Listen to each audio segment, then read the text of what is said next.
এখন আমরা আলোচনা করি যে আমাদের যে নির্বাচনগুলো হয়েছে, আপনি 14, 18 এবং 24-এর নির্বাচনের কথা বলেছেন, এই নির্বাচনগুলো কি শুধু রিটার্নিং অফিসারই পরিচালনা করেছে? এই নির্বাচনে 12 থেকে 14 লক্ষ গণকর্মচারী ছিল। এখন ধরেন অন্যদের কথা আপনি বাদ দিতে পারেন, মানে গুরুত্ব হিসাবে ডিসি, এসপি, ইউনো বা ওসি সাহেবের গুরুত্ব একটু বেশি। এই চারজন তো মোটা দাগে, হ্যাঁ মোটা দাগে তাদের গুরুত্ব বেশি, কিন্তু তাদের দায়িত্বটা কি? একজন রিটার্নিং অফিসার, উনি তো নির্বাচন করেন। সুতরাং একজন রিটার্নিং অফিসারের দায়িত্ব কিন্তু ভোট কেন্দ্রের যে শৃঙ্খলা, ভোট কেন্দ্রের যে ভোটাভুটি, ভোট কেন্দ্রে যারা দায়িত্ব পালন করেন, ওই দায়িত্ব তো রিটার্নিং অফিসার না। ওখানকার দায়িত্ব হলো একজন প্রিজাইডিং অফিসার। প্রিজাইডিং অফিসার সর্বময় ক্ষমতার অধিকারী, কখন ভোট শুরু হবে, কখন ভোট শেষ হবে, ভোট কেন্দ্রে ভোট যদি উল্টাপাল্টা হয় তাহলে ভোট কেন্দ্র বাতিল করা, স্থগিত করা, এইসব দায়িত্ব, ভোটের ফলাফল ঘোষণা করা, সব দায়িত্ব হলো প্রিজাইডিং অফিসার। রিটার্নিং অফিসার আমরা 1947 সাল থেকে যদি হিসাব করি, তাহলে গত 75-76 বছরে আমরা স্বাধীন গণকর্মচারী, স্বাধীন সিভিল সার্ভিস, স্বাধীন পুলিশ সার্ভিস, স্বাধীন জুডিশিয়ারি গড়ে তুলতে পারিনি। আপনি যদি কারা গড়ে তুলবে? এটা কি আমি আবু আলম মোহাম্মদ শহীদ খান আমি চাকরিতে জয়েন করবো অ্যাসিস্ট্যান্ট কমিশনার হিসেবে, বা কেউ অ্যাসিস্ট্যান্ট কমিশনার ট্যাক্স, বা কেউ স্কুলে চাকরিতে জয়েন করবো? এটা কি যারা চাকরি করতে যান গণকর্মচারী, চাকর বাকর, তারা কি এটা গড়ে তুলবেন নাকি? এটা গড়ে তোলার দায়িত্ব হলো রাষ্ট্রের, এবং রাষ্ট্র যারা পরিচালনা করেন তাদের।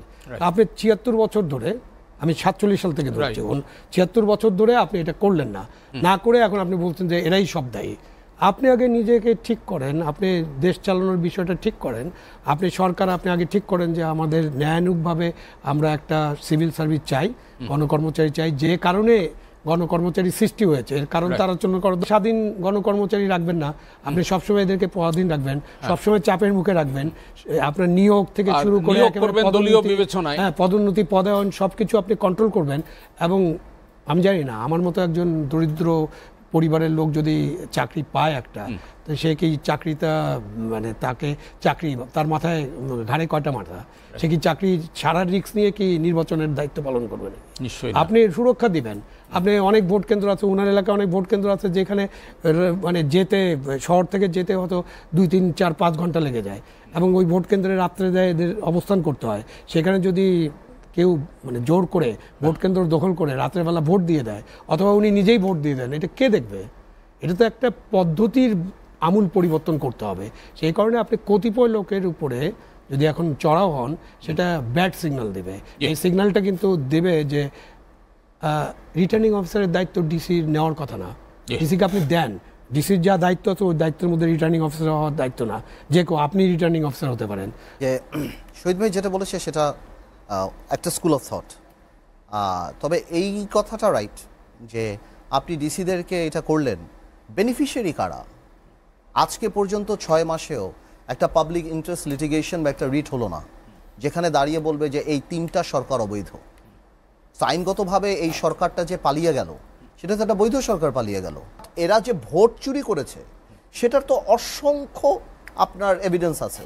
তো কারো তো একটা পাবলিক ইন্টারেস্ট লিটিগেশন বা এরকম কিছু হওয়া উচিত ছিল, যে এই যে ডিসিগুলির যে বাদ দিল ডিসিগুলিরে, তো এতে যদি বাদ দেওয়াতে যারা বেনিফিশিয়ারি, যারা এমপিরা, তারা জানি এখনও তো তারা এমপি রয়ে গেল, মানে কথার কথা সাবেক এমপি রয়ে গেল। তো আমার মনে হয় সরকারের এই জিনিসটা করা উচিত, যাতে করে এই 3টা পার্লামেন্টকে অবৈধ ঘোষণা করা হয়, এবং এরা জানি কোনোভাবেও নিজেকে সাবেক এমপি বলতে না পারে, এবং যেই পরিমাণ বেতন ভাতা হারাম দিয়ে পেট ভরেছে তারা, এবং গাড়িটা ওয়াটএভার বা প্লট এগুলি জানি প্রত্যেকে ফেরত দেয়। যদি না দেয় তাদের বিরুদ্ধে রাষ্ট্র ব্যবস্থা নেওয়া উচিত। এটার পরে যদি আপনি ডিসিকে পিক আপ করেন, আপনার পিক আপ করা উচিত, আপনার তো তাড়াহুড়া করা উচিত ছিল না। কিছু কিছু ডিসি ছিল যারা সরকারি কাজ করছিল, কিছু কিছু ডিসি ছিল যারা অতি উৎসাহী ছিল, যারা, তো আপনি এইভাবে করে আপনার ইনভেস্টিগেশন আছে, আপনার এনএসআই আছে, আপনার ডিবি আছে, আপনার সিআইডি আছে, আপনি খবর নিয়ে আপনি একটা লিস্ট করেন। কিন্তু এভাবে ঢালাওভাবে করলে না হয় কি একটা ভয় চলে আসবে, তো আমি মনে করি যে এই জিনিসটাতে সরকারের এখানেই প্রবলেম না। কিন্তু যে কাজটি করলো 6 মাস পরে, এই কাজটি কি আরো আগে হওয়া উচিত ছিল না? না, আমি আগে হোক না পরে হোক সেটা ম্যাটার করে না, ম্যাটার করে কোন প্রক্রিয়ায় আপনি করছেন এবং রেজাল্টটা কি। এই যে আপনি হাফ করলেন, আপনার তো আগে বেনিফিশিয়ারি ধরতে হবে। এই যে আওয়ামী লীগের 3টা পার্লামেন্টে 900 এমপি ছিল, বা মহিলা এমপি সহ, তারা কি আগে তো তাদেরকে আপনার চ্যালেঞ্জ করতে হবে, আপনি তো এটা জানেন। তো তাদেরকে যারা বানিয়েছে, আপনি তাদেরকে না ধরে যে আমি আপনাকে গুলি করলাম, আপনি পিস্তলকে ধরছেন না, আমাকে ধরছেন না, তো এই জিনিসটা আমার কাছে একটু একটু অবাক লেগেছে যে ডিসিরা তো চাকরি করে ভাই, যেটা বললেন, কয়জন ডিসি দাঁড়িয়ে আপনার পক্ষে বিপক্ষে দাঁড়িয়ে বলবে যে না, যে এখানে ন্যাচারাল ল দাঁড়িয়ে যাবে, I shall not do anything that goes against the interest of the people, আমি চাকরি করি, আই সার্ভ দ্য নেশন, আমাকে এক্সিকিউটিভ অর্ডার যা আসছে আমি সেটা করছি। তো আমার মনে হয় এই জিনিসটা সরকার কেন করলো জানি না, বাট এখানেই এই পলিটিক্যাল জিনিসটা যে সরকারের ল্যাকিং, যে সরকারের যে একটা জনসম্পৃক্ততা বা রাজনৈতিক যে একটা ল্যাকিং, এইটাই এখানে দৃশ্যমান আর কি। আমাদের এই আলোচনা স্থানীয় সরকার নির্বাচন, এই যে আলোচনাটা কেন, কি মনে করেন আপনি? আমার কাছে মনে হয় আসলে এটা আমরা যেদিন চিফ অ্যাডভাইজারের সাথে দেখা করতে গিয়েছিলাম আজ কত 2-3 দিন আগে, সেখানেও আমি জিনিসটা ভেঙে বলেছিলাম যে নির্বাচন করতে কোনো অসুবিধা নাই, মানে এটা প্র্যাকটিক্যাল না এই মুহূর্তে। এটা এই কারণে প্র্যাকটিক্যাল না, প্রথমত যে সবচেয়ে বড় দাবিটাই হলো আপনার জাতীয় নির্বাচনের, আর প্র্যাকটিক্যাল এই জন্য না কারণ প্রায় 4,900 ইউনিয়ন আছে, 450 আপনার উপজেলা আছেন, 111টার মতো আপনার পৌরসভা আছেন। আপনি নিজেও জানেন, আমিও জানি যে একটা স্বাভাবিক পরিস্থিতিতেই ইউনিয়ন পরিষদের নির্বাচনে সাংঘাতিক গণ্ডগোল হয় এবং 20-25 জন মানুষ মারা যায়, এটা খুবই স্বাভাবিক। এবং আমি মনে করি এই মুহূর্তে যদি এই নির্বাচনের দিকে যায় তাহলে আওয়ামী লীগের অনেক প্রার্থীরাই আসবে যারা তাদের এলাকাতে নিজস্ব একটা অবস্থান আছে, 10-15 বছর তারা চেয়ারম্যান ছিল, সেই ক্ষেত্রে একটা অনেক বড় রক্তক্ষয়ী সংঘর্ষ হবে। এবং এটা তো মানতে হবে যে 6 মাসে আইন শৃঙ্খলা পরিস্থিতির অবস্থা কিন্তু খুব একটা ভালো না। তো সেই ক্ষেত্রে যদি জাতীয় নির্বাচনের আগে এই ধরনের কোনো একটা নির্বাচন হয় যেটা কোনো প্রয়োজন নাই। আপনি বলছেন 6 মাসে আইন শৃঙ্খলা পরিস্থিতির অবস্থা ভালো না, কিন্তু স্বরাষ্ট্র উপদেষ্টা বলতেছেন দেশের আইন শৃঙ্খলা পরিস্থিতি খুব ভালো আছে। না, ওটা উনি বলেন, ওটা চেয়ার বলেছে, কেন যে চেয়ারে বসে তাদের বলতে হয় এগুলো, এই জন্য উনি বলেছেন, অথবা উনি জানেন না, এটা কোনো কিছু না, এটা মুখ্য ব্যাপার না। উনি জানুক না জানুক বা ওনাকে নিয়ে, উনি তো পলিটিশিয়ান না, মানুষ ওনাকে এক্সপেক্ট করে না। তার মানে ব্যক্তির পরিবর্তন হলে কি চেয়ারের পরিবর্তন?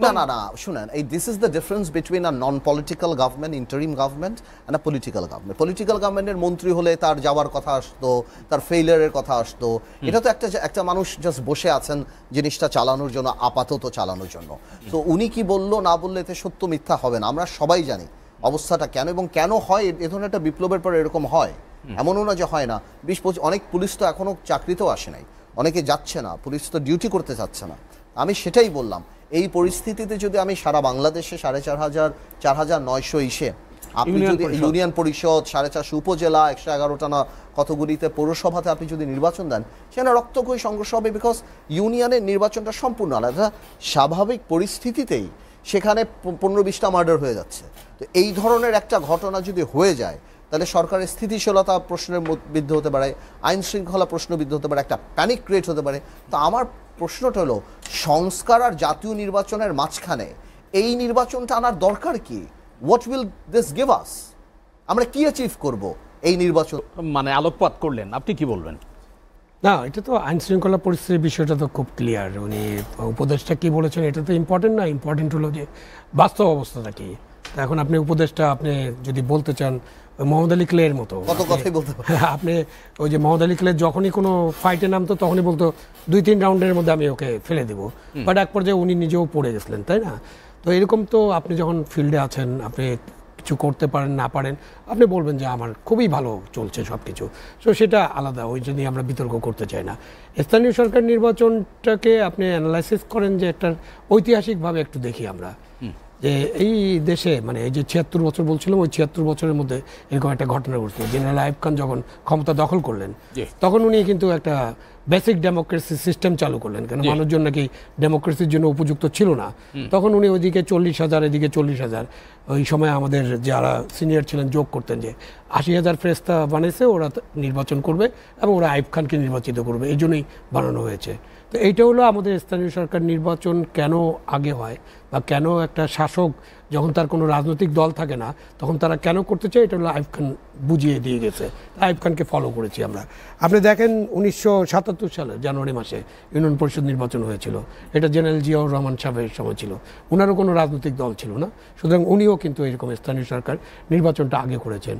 আপনি আবার দেখবেন যে জেনারেল এরশাদের সময় 1984-85 সালে স্থানীয় নির্বাচনগুলো হয়েছিল, তো উনিও ওনার রাজনৈতিক দল ছিল না, উনি এটা নির্বাচন করেছিলেন। মানে এই ধারাবাহিকভাবে স্থানীয় সরকার নির্বাচন নির্বাচনগুলো কোনো সরকার তখনই করেছে যখন তারা দেখেছে যে তাদের কোনো রাজনৈতিক দল নাই, সুতরাং তাদের একটা রাজনৈতিক ফ্রন্ট করতে হবে। তো এখানে এসে যখন আমরা 24-এর গণ অভ্যুত্থানের পর একটা সরকার পেলাম, সেই সরকারের কাছে আমাদের অনেক আশা আকাঙ্ক্ষা, একজন নোবেল লরেট এই সরকারের দায়িত্ব নিয়েছেন, সুতরাং আমাদের আশা আকাঙ্ক্ষা স্বপ্ন তো অন্যরকম ছিল। তখন এই সরকারের সময় যখন স্থানীয় সরকার নির্বাচনের কথাটা আসে, তখন ওই যে 3টা যে উদাহরণ দিলাম সেগুলো কিন্তু মানুষ ফোটে ভেসে ওঠে, তাই না? সবাই রাজনৈতিক দলেরা এটা দেখে। এর সাথে এই আগুনে ঘি ঢালা সেই কাজটা করেছিলেন আমাদের 2জন সমন্বয়ক, এবি পার্টির সেক্রেটারি বোধহয় ছিলেন, আরও একজন ছিলেন। তারা ওই যে স্থানীয় সরকারগুলো ভেঙে দেওয়া হয়েছে তাদেরকে ঢাকায় ডেকেছিলেন এবং তাদেরকে নাকি তারা পুনর্বাসিত করবেন। এটা হয়নি, বাট তারা এই আয়োজনটা করেছিলেন। সেই পুনর্বাসন মিটিংয়ে অনেক বক্তৃতা হয়েছে। ওই বক্তৃতার মাঝখানে